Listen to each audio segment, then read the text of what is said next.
Alright, it seems to be working. I have now tried to film this second lunch with Brittany in her car 5 million times now. I'm not even joking you. Every time I would press record on my phone, it would like record for 2 or 3 seconds and then stop. And I wouldn't catch it until like 5 minutes after I've already been talking. So anyway, I am not going to make this a very long video because I don't have a whole bunch of time now that I've wasted a crap load of time trying to figure out this video.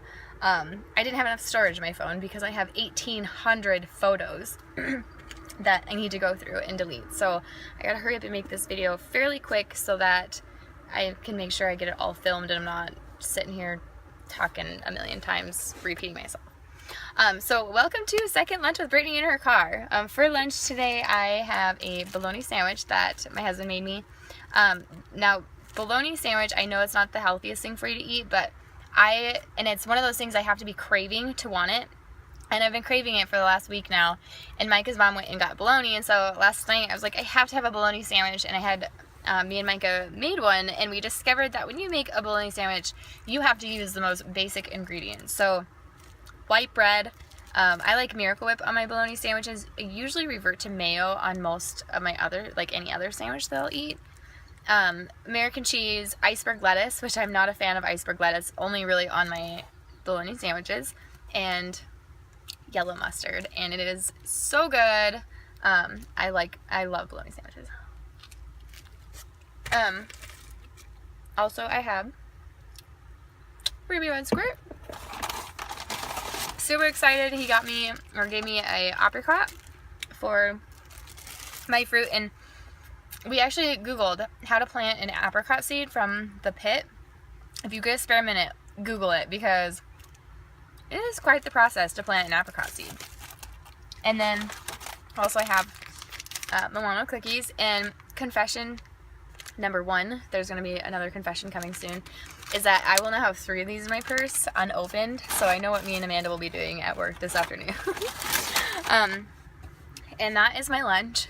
I am going to hurry up and get to the topic of this video though, because I have to be back at work in like 40 minutes, and I want to hurry up and eat my lunch and have enough time to get through this video in case anything else happens with my phone.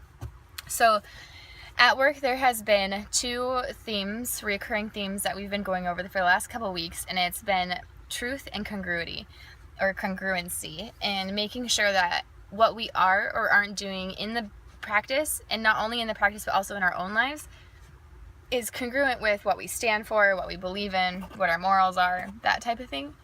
And so I've been pondering this topic per Dr. Jamie, and I'm sure that there are patients watching this, and I think that's great. I would love for you guys to watch this, because I think you can learn a lot from, well, one, I know for a fact you can learn a crap ton from Dr. Jamie, but you can also learn a lot from my story and from the stuff that I have gone through, trials and errors. And I think knowing that other people that you hold subconsciously to a higher level also have things that they're struggling with, that they struggle to go through or to achieve, or, you know, we all have areas in our life that need work, I guess is what I'm trying to say. And I am not without flaw myself. So I have decided to make this confession. I have thought about it for a while, and I want to confess it, because I want to document that confession and what it's going to take to get to what my goal is regarding the confession.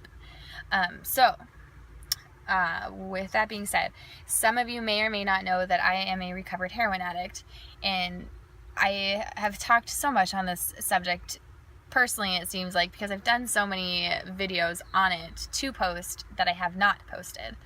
And it's just kind of one of those topics where I'm just done with it, I'm over it. Addiction has always been the struggle for me in my life. That's always been the area that I succumb to and have a hard time not giving in or relenting, I guess, or you know what I'm trying to say. And there's other areas that you can become addicted to in your life. It's not just drugs or alcohol, and several things. You could be addicted to TV or video games, or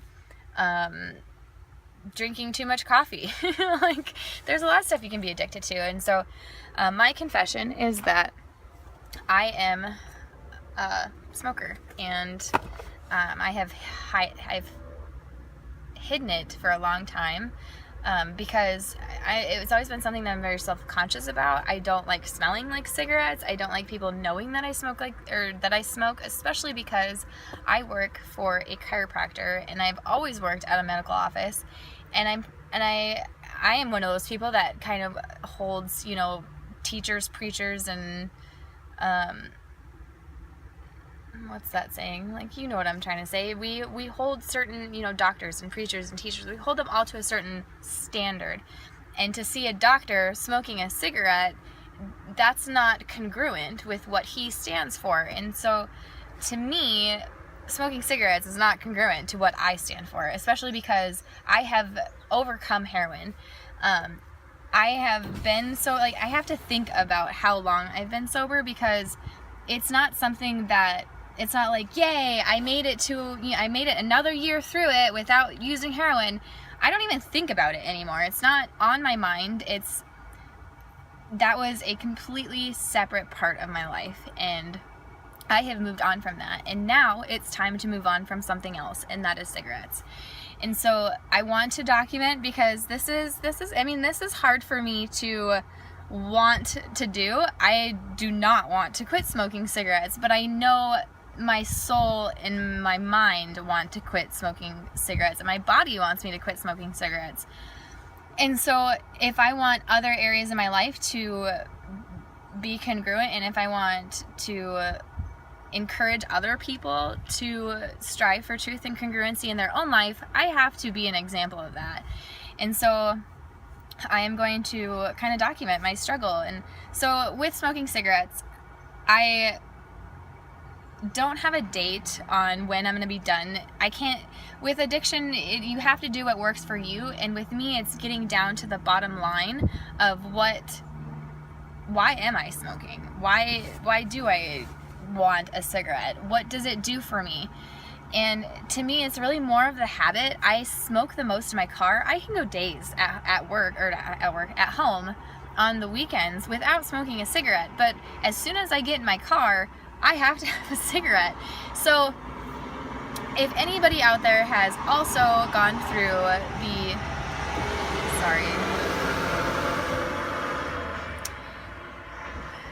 that's what you get for parking at the back of a Target parking lot. So if anyone out there has struggled with addiction, and specifically with quitting cigarettes, if you have tips and tricks that worked for you, please let me know. I would greatly appreciate to hear everything, because I need all the help I can get in this area. And if it has to boil down to me chewing gum while I'm in my car, or doing something to keep my mind off it and distract me, then that's what I'll do. But I need to know what it is, and so I gotta kind of do my research. But now you know, it's out there. I am starting the process on quitting cigarettes, because one, it's not congruent with my life. It's not congruent with how I want to live, as far as being healthy. It's not congruent with what I stand for at work. I wouldn't want any of our other patients to smoke cigarettes, so I shouldn't want myself to smoke cigarettes either. And so with that being said, I want to challenge all of you watching this to sit down and have that conversation with yourself on what isn't congruent in your life. What are you doing or aren't you doing that is causing that incongruency? Because that incongruency is going to infiltrate every single area of your life, and it gets down into your body, it gets down into your cells, and it creates stress, and it creates subluxation, and then we can't be the highest, we can't express our highest potential when we have incongruency in our lives. And so with that being said, I've got through this entire video without my phone shutting off, so I will say goodbye for the weekend. Stay tuned for my blog posts and the other videos that I'm going to post, so the bulletproof coffee and a very large progress update, but a very quick video on that as well this weekend. And I will see you guys back on Monday for episode number 3 of Lunch with Brittany in Her Car. Thanks for watching. See you guys next time. Bye-bye.